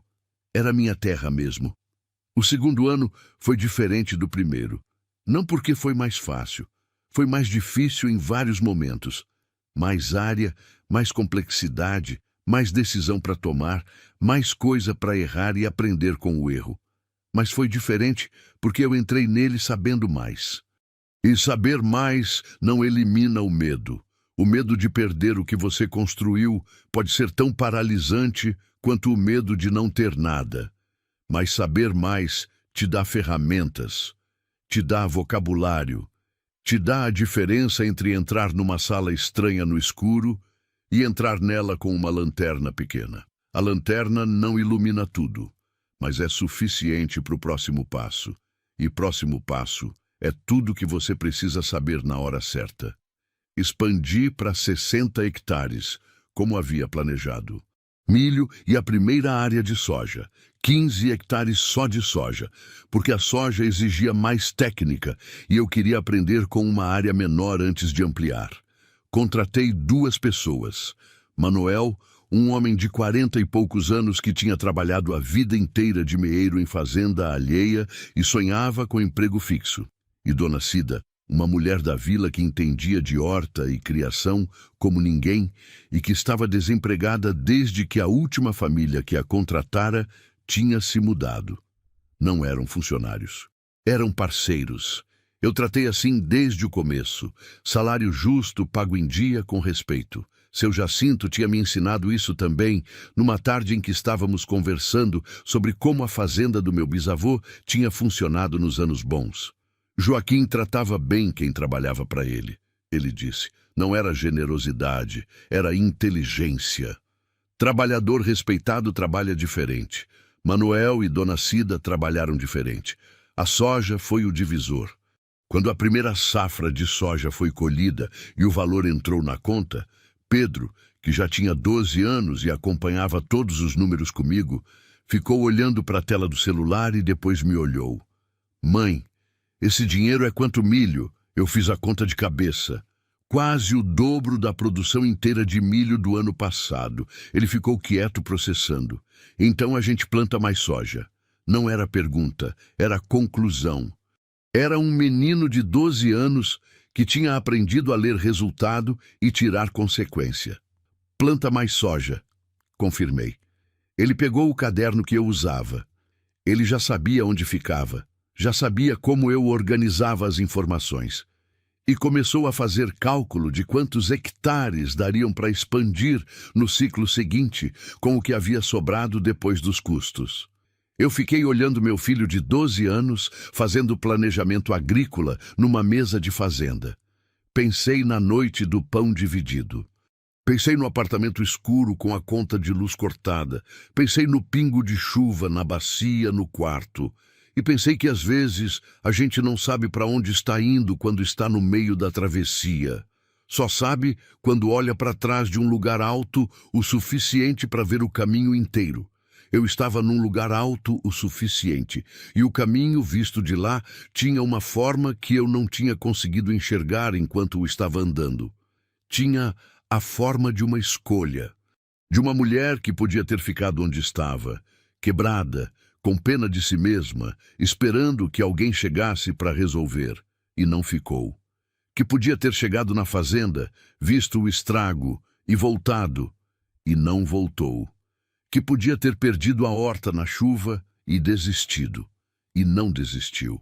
Cada não desistir era um degrau, e os degraus, somados, viraram a escada. No 3º ano, comprei o primeiro trator. Era usado. Tinha uns 10 anos de trabalho na carroceria e uma buzina que não funcionava direito. Mas era meu.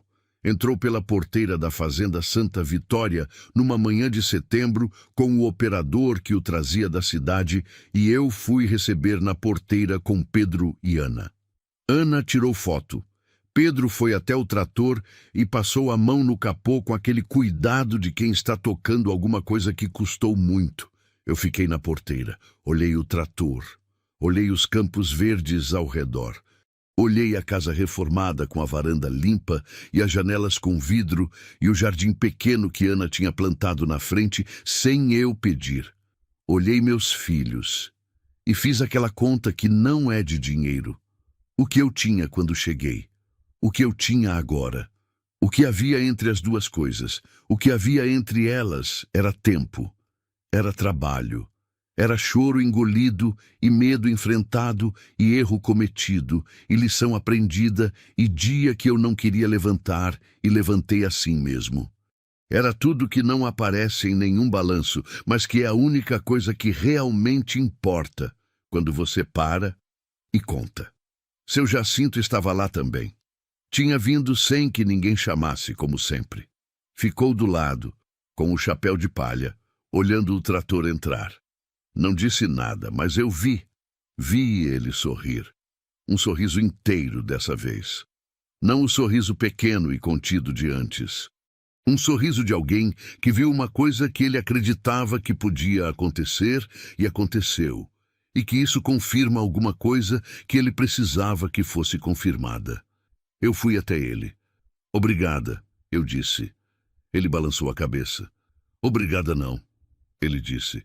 Você fez. Eu só mostrei por onde andar. Isso é muito. Ele me olhou. É o que a gente pode fazer um pelo outro, ele disse. Mostrar por onde andar. O resto é de cada um. No último capítulo, o que a Fazenda Santa Vitória se tornou e o que Maria entendeu sobre o que significa reconstruir uma vida. Quero o capítulo 6 agora. Continue 000, os 50 capítulo 6. O que se planta, fica. Tem uma coisa que a terra ensina que nenhuma outra coisa ensina do mesmo jeito. Ela ensina que tudo tem tempo. Não o tempo da pressa, não o tempo da ansiedade, não o tempo de quem quer o resultado antes do processo. É o outro tempo. O tempo que não se negocia, que não se abrevia, que não cede a argumento nenhum. O tempo em que a semente precisa ficar escura debaixo da terra antes de virar luz verde em cima dela. O tempo em que a raiz precisa ir fundo antes de o caule ir alto.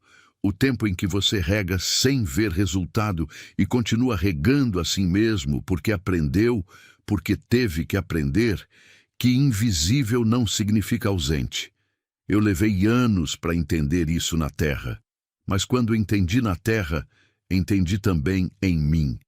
Todas as coisas que eu tinha plantado na vida que pareciam não ter nascido, todas as perdas que pareciam só perdas, sem nada crescendo embaixo.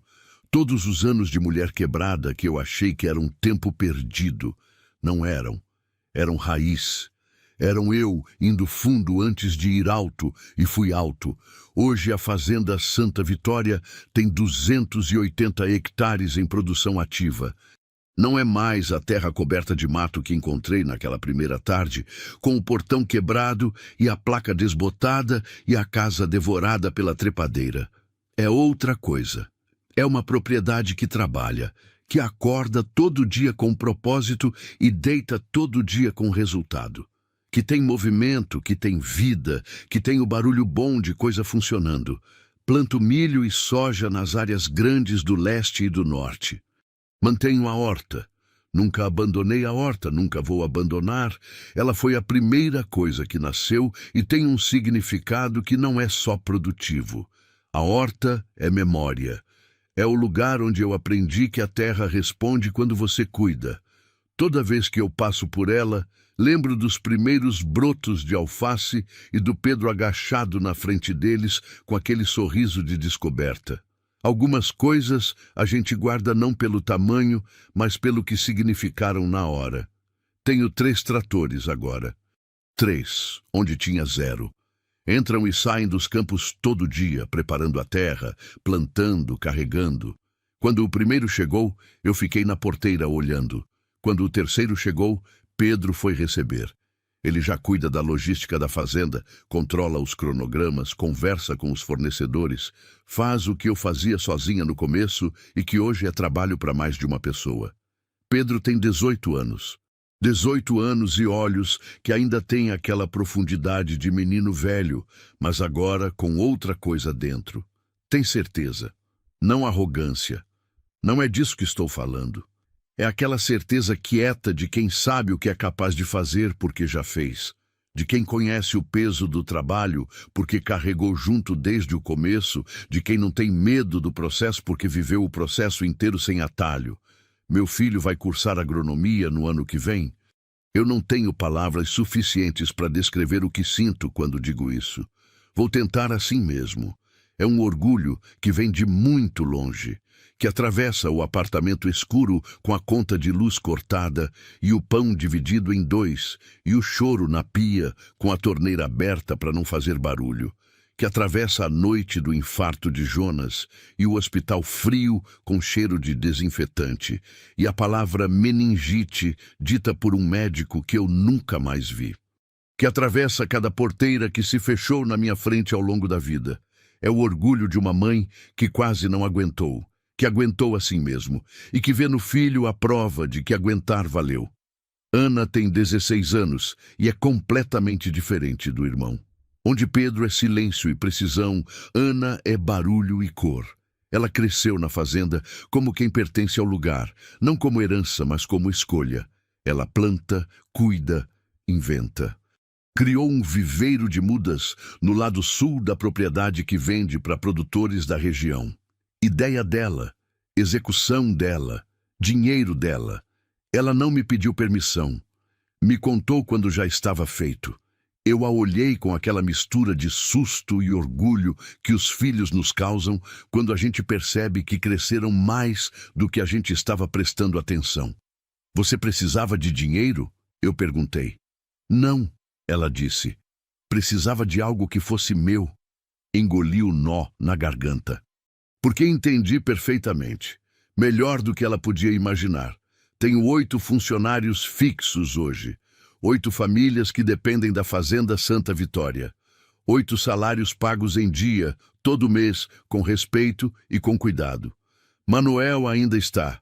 Virou o capataz da fazenda, o homem que conhece cada centímetro da propriedade como se fosse extensão do próprio corpo. Dona Cida ainda está.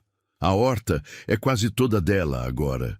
Ela que toca, ela que decide o que planta e quando vende e para quem. Eu aprendi com seu Jacinto que quem trabalha bem merece ficar e que fazer a pessoa querer ficar é responsabilidade de quem contrata. Não é só dinheiro, é tratamento, é ser chamado pelo nome, é ter a opinião ouvida, é saber que o lugar onde você trabalha te respeita como gente, não como ferramenta. Seu Jacinto me ensinou isso sem usar essas palavras. Me ensinou pelo exemplo, pelo jeito que ele falava dos trabalhadores que o bisavô Joaquim tinha mantido por décadas. Pelo jeito que ele próprio tratava a terra, que é a coisa mais próxima de um funcionário que um fazendeiro tem.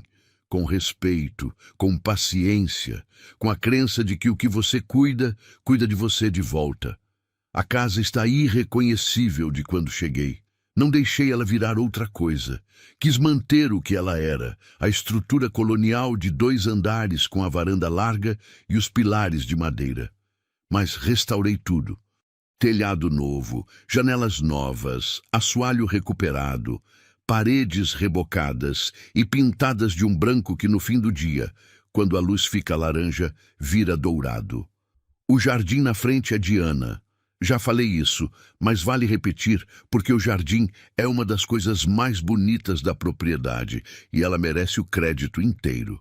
Na varanda tenho 2 cadeiras de balanço que mandei fazer num marceneiro da cidade. Madeira pesada, assento de palha trançada.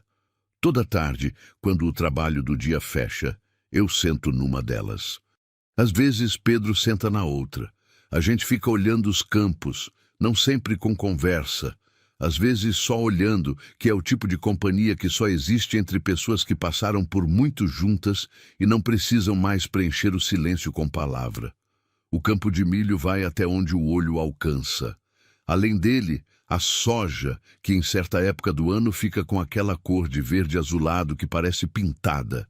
Além da soja, os pastos que ainda estou expandindo. E além dos pastos, o horizonte aberto do Maranhão, que não tem fim nem pretende ter. É muita terra, a minha terra. Ainda me pego precisando repetir isso em silêncio às vezes, como quem verifica se algo continua sendo verdade. Continua. Seu Jacinto morreu no inverno do 4º ano. Não vou fingir que foi tranquilo receber essa notícia. Não foi. Ele tinha 76 anos e um coração que foi cedendo devagar, do jeito que corações cansados cedem quando a hora chega. Não foi surpresa. Ele mesmo dizia, sem drama, que não estava para longa data. Dizia do mesmo jeito que dizia tudo, seco, direto, sem enfeite.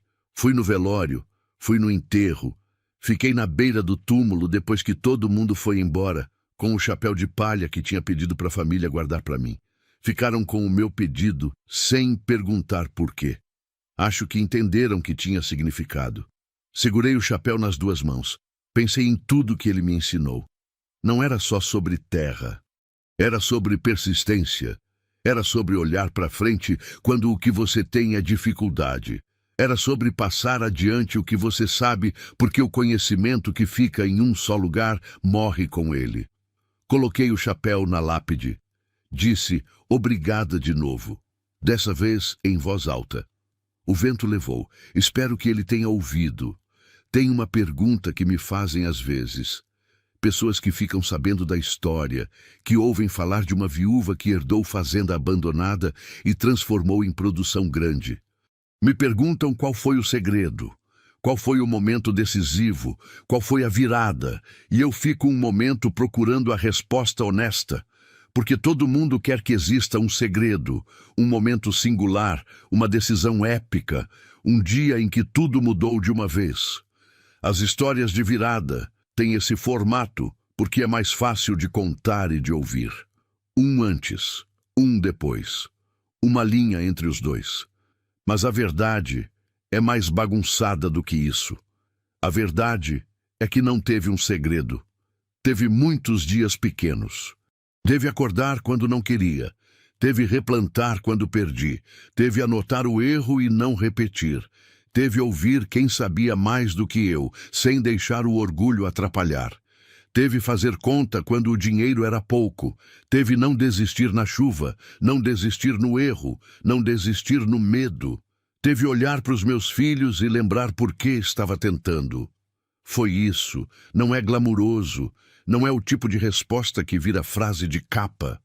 Mas é a verdade, e eu prefiro a verdade. Mesmo quando ela é menos bonita do que a história que as pessoas querem ouvir. Às vezes, de madrugada, quando não consigo dormir, e ainda acontece, não tão frequente quanto antes, mas acontece, eu desço e fico na varanda no escuro.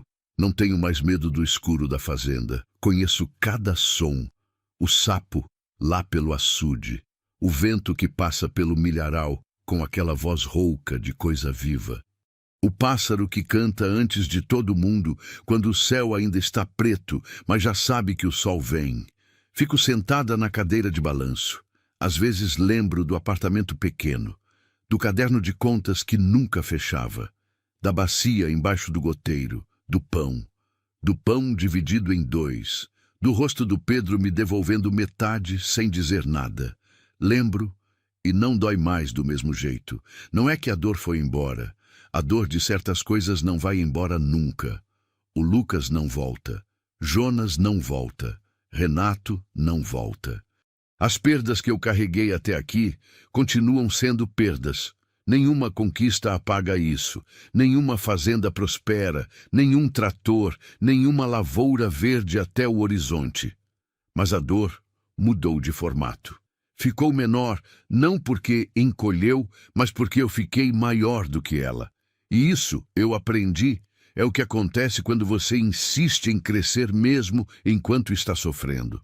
A dor não some, mas você cresce ao redor dela até que ela não ocupa mais tudo. Até que ela é só uma parte do que você é, não a definição inteira. Eu sou mais do que o que perdi. Demorou muito tempo para acreditar nisso de verdade. Mas acredito. Meu bisavô Joaquim escreveu no testamento que me deixava a terra porque eu tinha o nome certo para o que precisava ser feito. Fiquei anos sem entender. Entendo agora. Maria é nome de mulher que carrega. É nome de mulher que aparece nos lugares difíceis, nas horas em que todo mundo foi embora, e fica.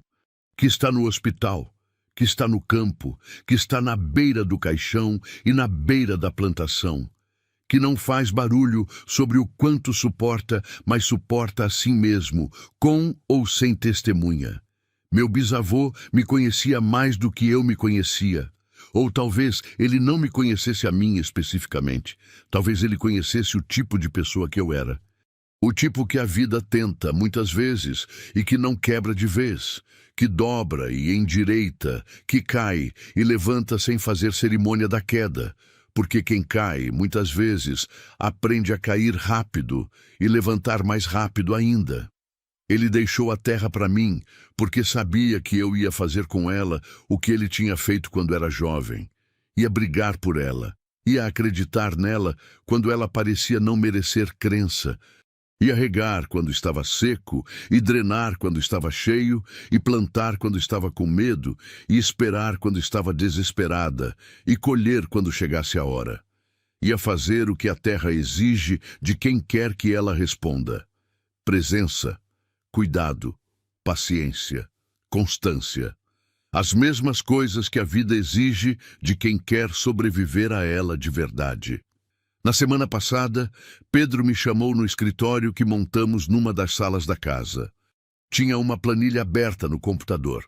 Ele aprendeu a usar computador sozinho, vai estudar isso mais fundo na faculdade, mas já maneja o básico com competência.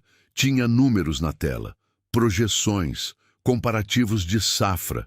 Mãe, ele disse, se a gente expandir mais 30 hectares de soja na área sul e fizer o investimento em irrigação que o agrônomo sugeriu, a projeção para daqui a 2 anos é essa aqui. Apontou para o número na tela. Eu olhei.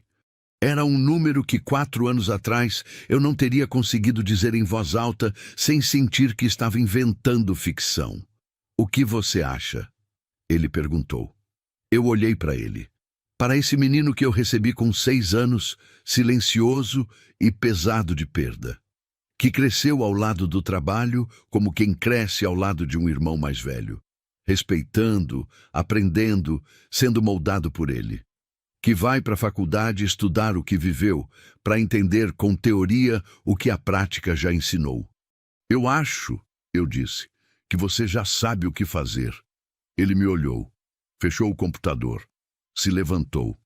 Então eu já vou falar com o Manuel sobre o maquinário. Saiu da sala. Eu fiquei sentada olhando a porta por onde ele saiu. E pensei que esse é o momento que ninguém conta quando conta a história de fazenda próspera.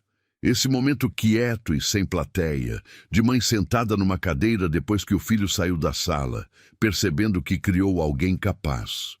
Que o trabalho maior que ela fez não foi o da terra. Foi esse.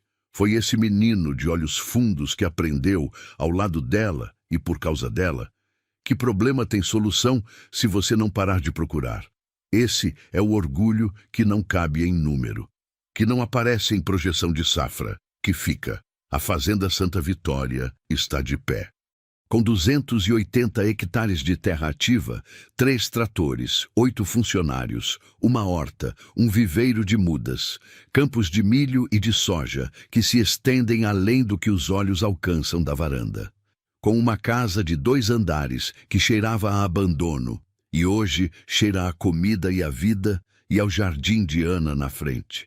Com uma porteira que abre cedo e fecha tarde, que passa gente entrando e gente saindo, que não é mais o portão emperrado de uma propriedade esquecida. Com o nome do meu bisavô na placa da entrada, que mandei restaurar no 2º ano, pintar de novo, fixar direito, não porque ele merecia homenagem, ele merecia, mas não era só isso. Era porque o nome era verdadeiro. Era porque Santa Vitória é o que esse lugar se tornou. Uma vitória que não foi fácil, que sangrou, que errou, que perdeu pedaço de safra e perdeu noite de sono e perdeu a certeza de que ia dar certo mais vezes do que eu quero contar, mas que ficou de pé, que continua de pé. Eu era uma viúva passando fome com meus filhos, isso é verdade. Eu sou uma mulher que transformou terra abandonada em fazenda, que sustenta família e emprega gente. Isso também é verdade. As duas verdades moram na mesma pessoa. Não se excluem. A segunda não apaga a primeira. A primeira é parte do que tornou a segunda possível, porque foi a fome que ensinou o valor da colheita. Foi o pão dividido que ensinou o que significa ter o suficiente. Foi a bacia embaixo do goteiro que ensinou o que significa teto que não deixa a chuva entrar. A dificuldade não foi obstáculo, foi matéria-prima. E eu aprendi a trabalhar com o que tinha. Hoje o sol nasceu antes das 5. Eu estava na varanda quando a luz começou. Aquela linha fina de dourado no horizonte que antecede o sol de verdade, que é um aviso, que é o dia dizendo que está chegando antes de chegar de fato. Os campos estavam quietos com a neblina fina de manhã cedo. O milho estava parado no sem-vento daquela hora. Lá no fundo, além da última fileira de soja, a linha de árvores onde começa a terra que ainda vou trabalhar um dia. Sempre tem mais terra. Sempre tem mais o que fazer. Esse é outro ensinamento que a fazenda deu que eu não esperava, que chegada não é o fim, que quando você chega num lugar que parecia impossível, você olha e vê que há mais à frente. Não porque o que você conquistou não vale. Vale muito, mas porque você mudou. Você que mudou. E quem muda o suficiente não consegue mais ficar parado no mesmo lugar. Eu não sou mais a mulher que abriu aquela porteira pela primeira vez com 2 malas e 2 filhos e nada além disso. Sou outra. Sou a que ficou quando podia ter ido. A que plantou quando mais fácil era não plantar. A que regou quando não tinha certeza de que ia nascer. Sou a Maria que meu bisavô acreditou que eu era antes que eu acreditasse em mim mesma. E toda manhã, quando o sol sobe sobre os campos da Fazenda Santa Vitória e os tratores começam a trabalhar e o barulho bom do dia começa, eu faço a mesma coisa. Respiro, agradeço e vou trabalhar, porque a terra não espera e eu também não.